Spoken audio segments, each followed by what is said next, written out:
And now, on to part 2 of Missing Witches Live. The Divine invites you to dance. Now we're joined by our wonderful guests, Phoenix Inana and Jacqueline Beaumont. If you missed part 1, be sure to listen to that next. Blessed be. Happy Letha. So, we're going to come back to Monica's show for a second. Here now. Monica's show was involved with her co-writer. If any of you listen to the podcast, you're probably familiar with the name of the book, The Great Cosmic Mother.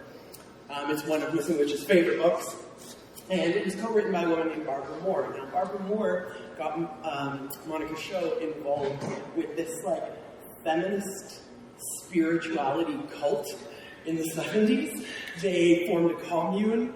They lived together without power or electricity. And they published this magazine called Women's Spirit Magazine. And there are several volumes. We brought 2. Because we thought, what better place to go looking for the divine feminine than a feminist spirituality cult from the 70s? I think you'll all agree. So Risa is going to read a letter that was written into the magazine and published. And please note that the woman who wrote this letter about dance spells the word woman and women 3 or 4 different ways throughout. So it really is this anti-patriarchy, fresh, crazy movement that started with these women in a commune. Before Risa gets started, once again, in honor of the Divine Feminine, we are taking up a collection and we're donating the proceeds to the Native Women's Shelter of Montreal, the most divine from the stolen land that we live on. So let's give back. I'm going to pass the collection plate while Risa reads this piece. Dig deep. So this comes to us from Louise in Key Biscayne, Florida. The Spring Equinox issue, 1978. Dance, Woman, Being, Spirit. The spirit of dance is that which is, and that which without it the mind and body are incomplete. Women are the spirit of the rhythm of the pulse of the world. Women are the world's dancers. They talk without athletics They dance without athletics when they walk. When they talk, they blend life into a perfection of living, gladly denying that other Olympic mistake of comparing themselves to others. They are happiest when they move, alert to their own rhythms, which are the rhythms of the universe, the rhythms of the stars, the rhythms of the days and nights of mood and change within themselves and in the hearts and minds and bodies of those near and dear. They respond to the pulse of the world's turning. They listen when they have been taught to listen, to the sound of their own spinning and inner convulsions. They feel the stars in their majestic orbit lilting in the night as the sun in the hours of its presence lilts and lights the day. Women are pulled in and out. Their spirit is the spirit of dance joy, dance speech, dance strength, not proving power, not winning with tricks or games, not defeating others with dramatic context. This spirit of woman speaking is the light of the past that will light the way for the future of woman being woman. There are many ways to speak, but dance is the most natural, the most easily understood of all languages. It is universal and all-encompassing. Knowing our own being spirit woman, our own being woman spirit, our own spirit being woman is joy. For what other reason does life offer us this fluid-changing body, these earth-curved lines, this lift and fall and breadth of pace? Woman open, woman closed, woman rhythmic as the sea, full and unfull as the moon, steady as the mountains. This body that folds and unfolds, bends, twists, whirls, and is still. It contracts, expands, births, nourishes. This body that says more loudly than any spoken word, I am, you are. It is ours to speak our loneliness, our friendliness, our hopes, our joy. So here's another thing in Women's Spirit magazine. I'll pass this one around in the meantime so you guys can take a look at the artwork. And this is belly dance instruction from Women's Spirit magazine. Now, you probably expect that something that's about the divine and feminine and rhythm and dance is going to be all about the menstrual cycle, and I'm here to tell you it's not. I personally found nothing miraculous about my menstrual cycle until I had the inside of my uterus burned out intentionally. So when I'm thinking about belly dancing, and as we go through this together, I remember that in ancient times, the belly, the stomach, was considered the seat of the soul. So when I think about belly dancing, and as we go through this together, I want you, womb or wombless, if you're happy with your womb or if you aren't happy with it, we're talking about the fruition of the soul. We're not necessarily, although that too, Risa has a beautiful new baby and we're super grateful for that kind of fertility. But what we're talking about here is the divine. The divine. Something that is above what we as humans put onto each other. The divine has no binary opposition. It's much too vast for that. So I'm going to ask you all to stand, if you're able. Stand if you're able. And if you're not, place your hands on your belly. Now, belly dance is an ancient art, celebrating women as creator of life. We talked about that. Wombs aside, think of your belly as the seat of your soul, where you reproduce ideas, where you're fertile with thoughts and feelings. Is everyone ready? Stand with feet about 14 inches apart.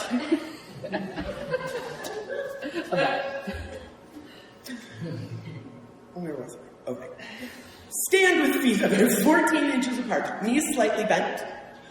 Put your two hands on the two pelvic bones just above the joint where your leg meets the body. Relax your anus and buttocks. That's an important step. Now, give your hands a ride forward and up, slowly pushing your pelvis forward and up. You can exaggerate the forward pelvic push even more by tilting your shoulders and head back. Slightly, and at the same time, slightly. Try to feel your genitals and the energy that begins to flow all throughout the buttocks, genitals, and pelvic area as you push it slowly forward and hold it there. You can also have fun lying on your back with your hair. We're going to skip that one. All right.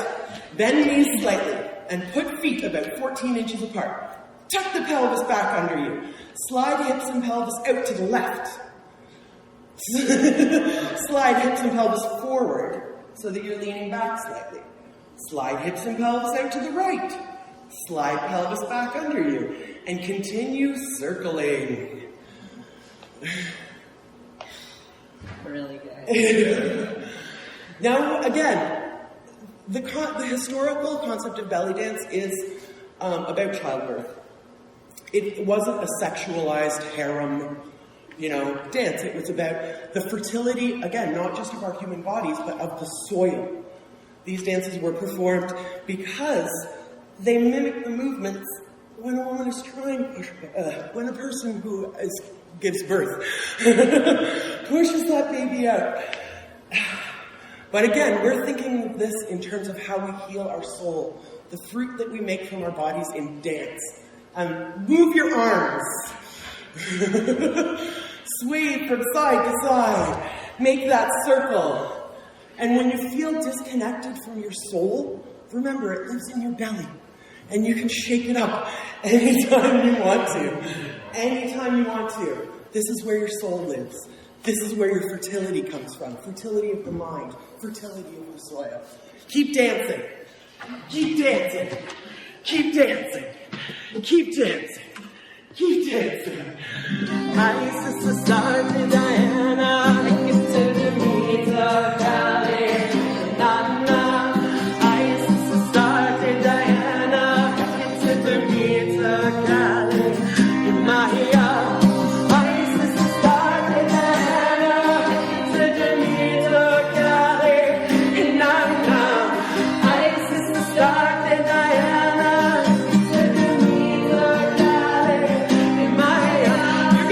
You're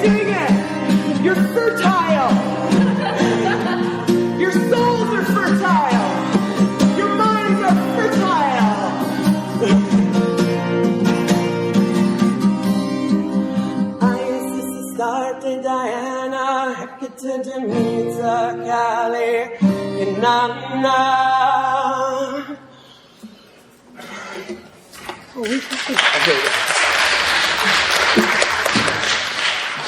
And I'll pass this one around too if anybody needs extra tips. So now we're going to move on to what we call witches' fact. Witches that we find contemporary witches, such as Jacqueline. And I have a lot of questions for you both. Now, I wanted to bring the two of you here, first and foremost, because you're both involved in this world of dance. But also because you both contend with divinity and femininity in your arts and in your lives. So if we can start, whoever wants to start, how do we define divinity? Right? How do I define it? How do you define divinity? Divinity to me is a connection to, first and foremost, to my ancestry and the relationship of my physical body through time and culture, but also it's a connection to the soil, actually, and the sky and everything that's alive and everything that's dead. It's like an expression of soul that is not necessarily unique, but multiplied, and connected to other souls. How about you, Jacqueline? What's the divine? The divine, for me, takes so many different forms. Much louder. Yeah, so to me, the divine takes so many different forms. I think, to me, the most all-encompassing way of defining what divinity is almost like something that runs through all existence and has an equal pull and push on different things depending on what you put out into the world and what it receives back. Yeah, I think that's a very simplistic definition for me. And so how do we look at femininity then? Can we define it? No. No, we can't. No, we can't. Let's try. What are our thoughts? What makes something feminine? Femininity is completely defined by oneself that feels within themselves. It's something that is inherently there in all of us, and some people are more tapped into it than others. Some people, it flows through them very naturally. So, unfortunately, I feel like a lot of people have been taught to block that flow. So, yeah, I think that it's completely subjective on the person, and it takes many different forms. Infinite. I think that femininity and masculinity are concepts that only exist in the physical world of human society. And, you see it in the animal world too, but, it's really a construct, and we're starting to really, investigate that and get away from these ideas, but we have to use them because of the world we live in, where things that are defined as feminine are negatively affected. So we use these words for the purpose of understanding the world that we live in. But when it relates to divinity, actually what exists in a whole and complete way. And so binaries and splits and divisions, they're just a way of seeing the world. And so I work with femininity in a way that is conscious that it's constructed. And so I like to experiment and play with it and push its limits. But it's also just an easy, convenient word to describe things in a way that there's some sort of, people perceive that there's a consensus about what femininity is. So it makes communicating sometimes easier. Reductive. But also it is reductive, and it's kind of violent too, because it cuts people into pieces. And people and things are not pieces. No. Yeah. I sort of think of myself as being post-gender, but I think that's easy to say in your bubble of your mind and of your philosophy. When you go out into the world, you have to contend with how women are treated differently, how males are treated differently, you know, and how patriarchy hurts us all. Yes. But certainly when we talk about the divine, I think we all agree that the masculine and feminine doesn't exist within the divine so much as it does within humanity. Agreed. So again, when we talk about dance, this is bodily. So we have to be connected to our bodies in order to dance. Now, Phoenix, speaking of gender, you are a drag king and like a drag queen, burlesque, you know, neo-burlesque. So how do you find that you're smashing the binary by enacting the binary? Well, I like how you actually just started that, because it's funny, it's so hard to define what I do, and I have to use terms like burlesque and drag and all this stuff so that people understand how to book me. But very practical, like, yeah. Yeah, what I do, even just what I do is nebulous. Like, I'll belly dance, I do goddess drag, which is not just traditional queen drag, it's a specific kind of feminine exploration or exploration of the idea of femininity. So I do like, I'm very flexible, I'm very fluid, not just in my gender identity, but in everything that I do. And so that's one way that I smash binaries and move around definitions and navigate myself as like a jack of all trades kind of situation. Yeah, so definitions are interesting, names are interesting, binaries are interesting. These are ways for which we feel control over the world and things, but it's an illusion of control because names are given by humans. So why dance? Why dance? Why dance? What else is there? What else is there? It is the most authentic way, in my opinion, to communicate and to relate to the world. It is the primary, it is the authentic, it is like the oldest thing we know about ritual is like movement and interactivity. Dance, simply put, is a body in space. Even if you're just standing still, that can absolutely be seen as dance. So you're born dancing. I don't know if it's come up yet, but I did put a clip from the OA. If any of you have watched the show, the whole concept is that there are certain movements that are magical when put together that can move you. I love that you're laughing. I was going to text you to These specific, choreographed by Ryan Heffington, by the way. If you want to talk about dance, let's talk about Ryan Heffington, but you can look that up on your own. But the idea that ritual movement has magical power. Jackie, what do you think about that? Certainly. I think that also in terms of dance, it's not limited to just human life as well. There's so many different ways in which dance can take form within the rest of the biology. Can you tell us about how molecules dance? Yeah, I mean, it's the way that they interact with each other. The way that they move their bodies in space determine the density of that object, or the characteristics that object takes, or the life that object takes. I mean, I've also been thinking a lot about Venus lately, and how interesting how you can actually hear an electromagnetic pulse of Venus, and in space there's no sound, but we've figured out how to hear the sound of its body moving in space. And so that sound is actually its body whirling through the abyss. Relatable. Yeah, right? So I've just been fascinated by the fact that, like, this is actually just the sound of its body quivering, or just dancing through space. And now it's not even perceivable in terms of, we can't hear it if we were out there. Obviously, we're not going to be out there.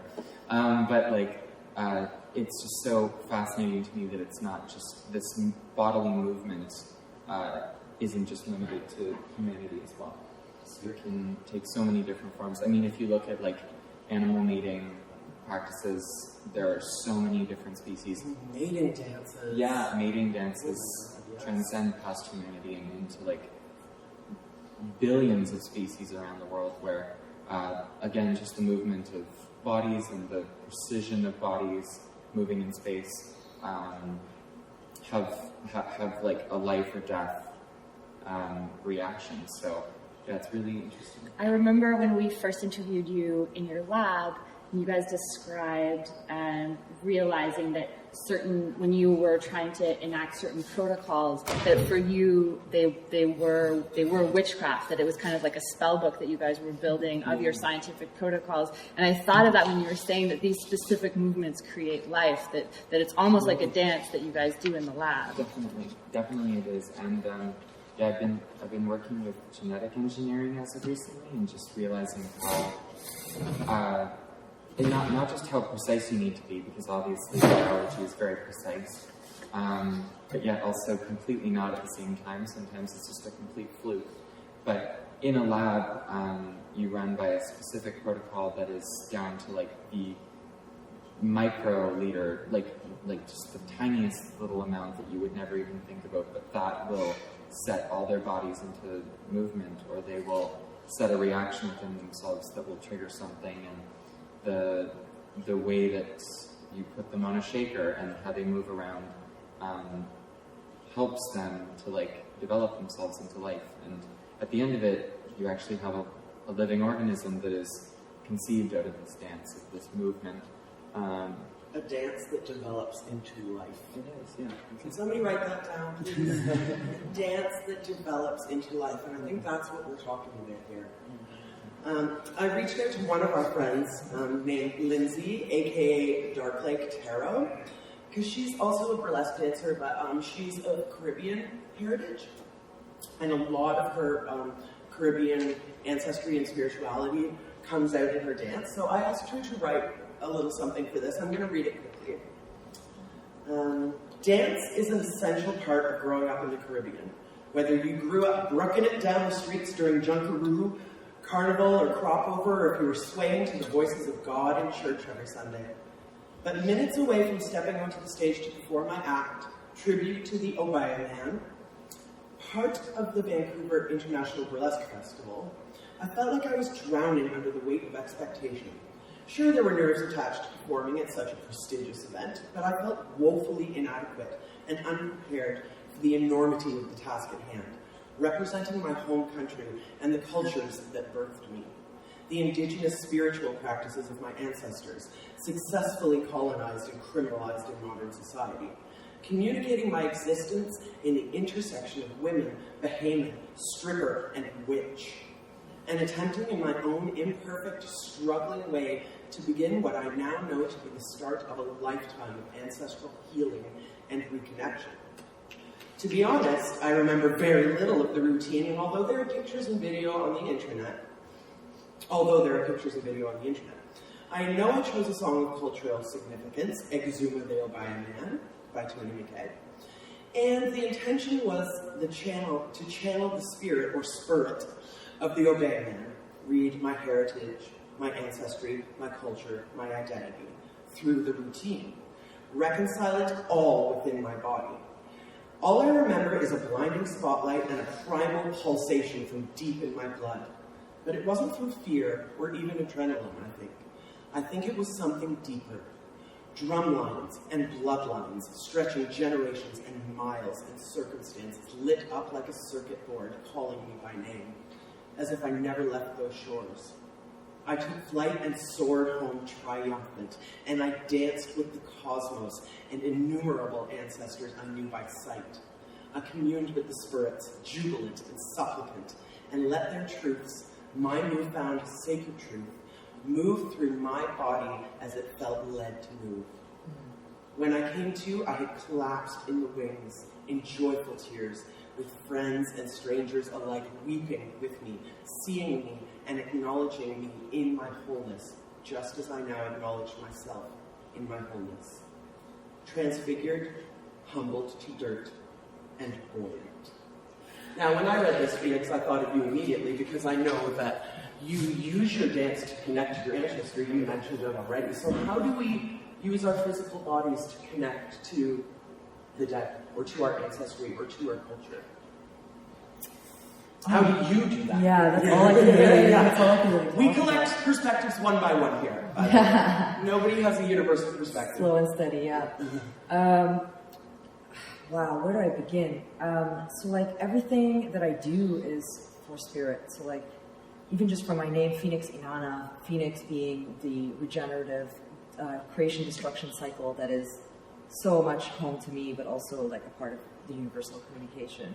Inana being the Sumerian goddess who, you know, is an ancestor to my Iraqi heritage, and Isis being my Egyptian queen goddess who I choose to worship in feminine form because of my experiences with patriarchy and my need for healing from patriarchy. I explore goddesses.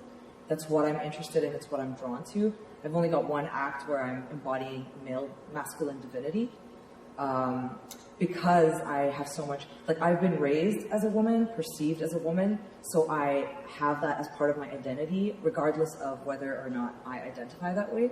So I also identify as a woman as well as non-binary, and then I explore. So like yesterday, you were there at the show. Yeah, I did a performance where I, you know, wore these like house clothes that, you know, like an African auntie would wear, like my mom would wear when she's cleaning out the house, you know. And I danced to a very aggressive but really fun song called "Get the Fuck Out of My House." And I took to the stage and smoke cleansed the room because, you know, when you're performing, you're really absorbing a lot of energy. And I feed off the audience, but sometimes that energy is wild and unpredictable, and so you have to kind of cleanse your space. And then I started dancing vigorously, aggressively, viciously, unapologetically, and I broomed and cleaned that stage. With a broom. With a literal broom, because that is the power of the witch, that is the vehicle of the witch. And it's very important. And we were under a Scorpio full moon, which is a really good time to detox. And what I'm going through in my life, I needed that. And so I choose to dance the things that I'm going through, and I choose to dance for myself. And when I perform it to others, it's with the intention of sharing what I know and knowing that the witness is privileged to witness and also feeding me. So it's a mutual relationship. I am giving of myself in a way that is full of wisdom and access to a culture that people would not necessarily have access to, and that's very generous and vulnerable. And then I receive from the audience, I receive all of this, like, you know, change, and I can see how people are affected and how their bodies are shifting in relation to what they're absorbing. And so it's like a mutual care. So yeah, for me, it's like the relationship with the audience is a lot of connecting with spirituality through dance, the relationship to myself and my body, and allowing the movement to guide me where I'm going and trusting in that process that I'm going to get there. Is that kind of an answer to your question? I think so. That was an answer to a lot of questions. You brought up this, the give and take between you and the audience. So I'll ask this of both of you because you're both performers. What's the difference between, or the difference in divinity, the difference in ritual between performing a dance for an audience or just dancing in your own home, like most of us do? I'm not a professional dancer, but I dance constantly. I'm not in front of an audience, right? So what's the spiritual difference between dancing alone and dancing for an audience? I mean, like, for me, when I'm performing, depending on the performance I'm doing, if I am embodying a storyline which is more centered around, as you were talking about, more goddess-based persona, it is, I can feel like it's very close to what I do at home, because it's drawing myself down, it's connecting to it, whatever you want to define goddess as, and rooting that up and bringing it forth and sort of letting it live within you. For me, I can just feel it pulsing through my veins. It's like it carries me through. It's not like I'm in that aspect. Those performances aren't really me performing. It's almost like I'm a channel. Yeah, like I'm almost channeling something. But that's something that Lindsay mentioned too. That she almost like came to at the end of her performance. How do you feel, Phoenix? Is there like an element of possession? Yeah, there is. It's a big difference. When you're dancing for yourself, it's like a real connection to yourself, and just like dancing for dance's sake, moving for movement's sake. So it's very self-indulgent, which is really lovely and loving and important. And I do that to prepare for performance. You dance alone to prepare for a public? It's movement. It's like I stretch, I move, I dance, I kind of wiggle around, I like do some of this stuff, I breathe. That's all dance, right? And then when you're in front of an audience, this is actually my forte. I really enjoy performing because it's there's a different quality to it. The anxiety, the fear, of the vulnerability and the unpredictability of people and the relationships between physical bodies and souls and all this stuff. And that consumption, the people consuming you, and you trying to either be consumed or disrupt that consumption, all of those things create an energy in my performance that is completely unique and completely different from dancing by yourself. And it's a gift, but it's also, it's like, I want to say the word is contrived, but not in a negative connotation, but in an intentional way. Like, I'm not just doing whatever flopping around. I'm kind of like, using specific movements that I feel are going to communicate an intention, either that's going to be understood, or it doesn't matter if it's not understood. It can also just be for me. Or knowing that that movement has its own power regardless of whether it's understood or not. Can I ask you, make me think about Anna Halprin's idea of dancing to reconstitute the world. When you talk about a series of gestures being contrived to elicit a specific response, to elicit a specific change, what did you think when you heard those descriptions of Anna Halprin's Dance for Peace? Does that jive with something you think is possible? Incredible. Like goosebumps. Yeah. It's so generous. Yeah. And so just fierce. It's fierce. Yeah, I think she's fucking fierce. Yeah. I love the idea of this 80-year-old woman on a mountain, outside of San Francisco, believing that 30 years of dancing can bring people closer to peace. It's potent. Like, the feeling of impotence that we have in this world, the feeling of helplessness, that is how you counter it, You're like, okay, well, I can't save the world. I'm not the Messiah. I'm not I don't have ultimate power. I am not necessarily God or whatever. Maybe you disagree with that. But this is what I can do in my space, in my view. My body is important. This movement is important. My life is important. These are huge ways to combat that feeling of despair that is just everywhere. And we're going through it right now with all that stuff happening in the States. It's terrifying. We live in a terrifying world. So people who do this kind of work are generous, are full of belief, which is something that is so underestimated, hope and faith. I really struggle with these things. So these are my elders. These are people I look to for the support to do the thing and believe that you are doing something and to keep doing that. Otherwise, what's the point?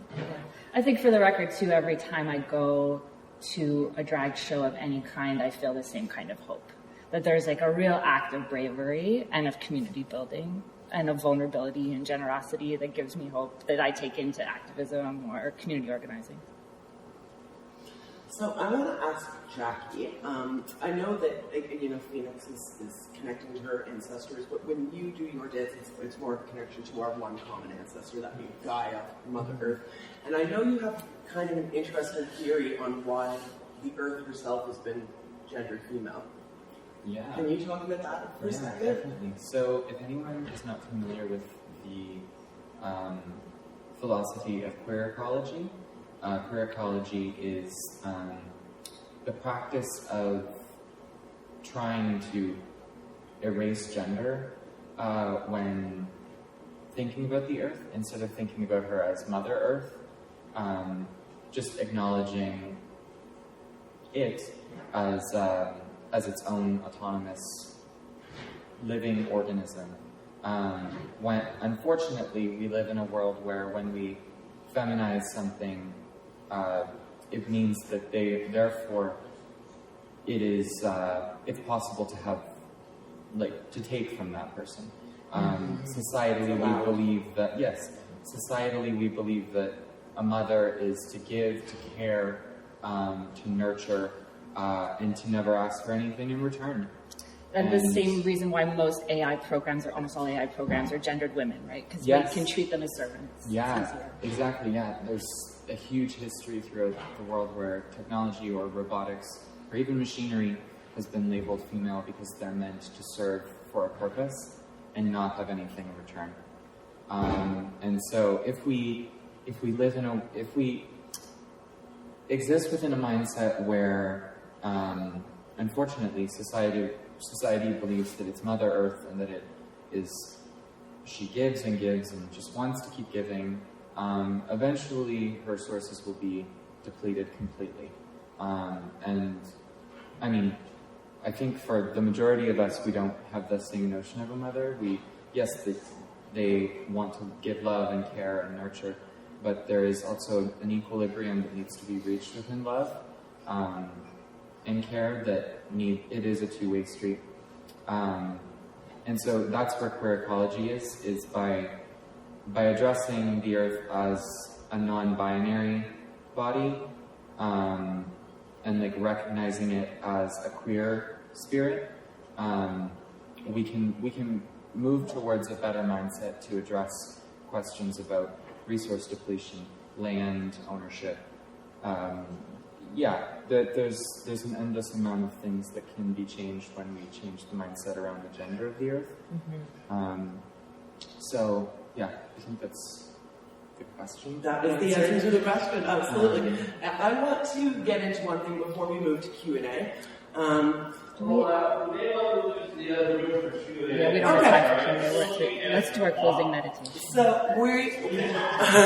Risa's going to do a closing meditation while I remind you of one thing. Now, the movie Footloose was based on, or not based on, but inspired by real events. There was a Baptist town that outlawed dancing. So if you're sitting here thinking, dance can't possibly be as powerful as these people, these witches up here are making it out to be, just remember that it's been banned. And it's been made illegal. And it has been forced into darkness and forced into corners. And if it weren't powerful, that would never have happened. Now Risa's going to lead us. Oh, yes. And I'm going to play guitar. So this is a healing closing exercise that's adapted from Anna Halprin's book and work. I'll start this and then we'll go into a final Burning Times chant. Hopefully we've sung it enough times now that you're willing to holler the names of some goddesses out loud with us in this beautifully resonant room. Thank you so much for coming. Take a minute to find your heartbeat again. When you have it, turn to the person next to you, and with their consent, tap your heartbeat against their back, or on the back of the chair in front of you if you prefer.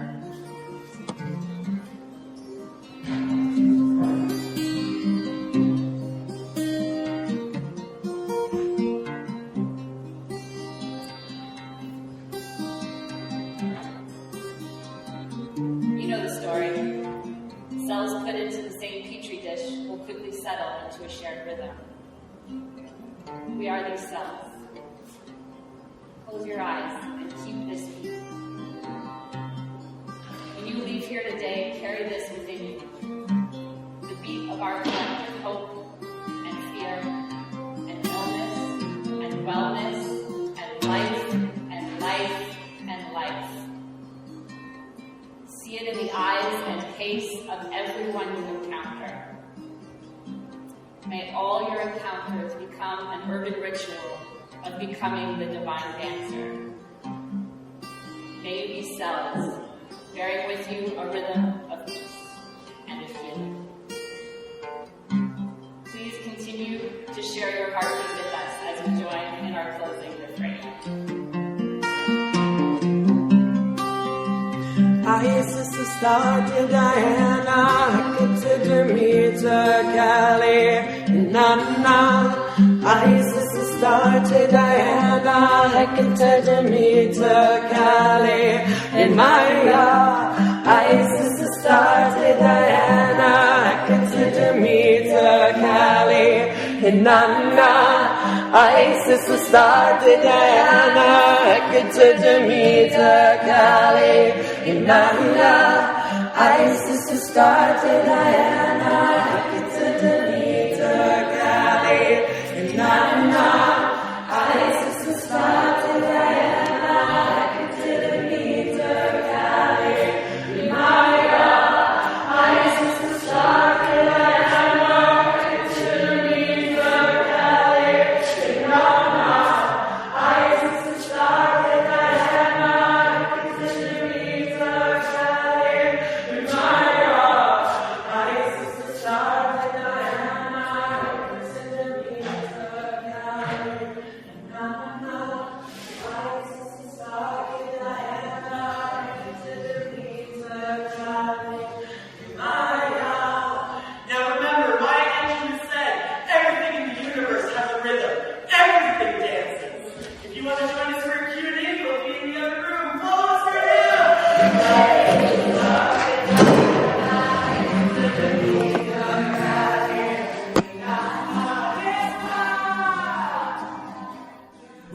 record the Q&A, but if you have questions, please send them along to missingwitches@gmail.com, and we'll be sure to let Jackie or Phoenix or Jonathan from the AGC know about your questions, and hopefully we can get you some answers. Blessed be and happy Letha. Keep dancing.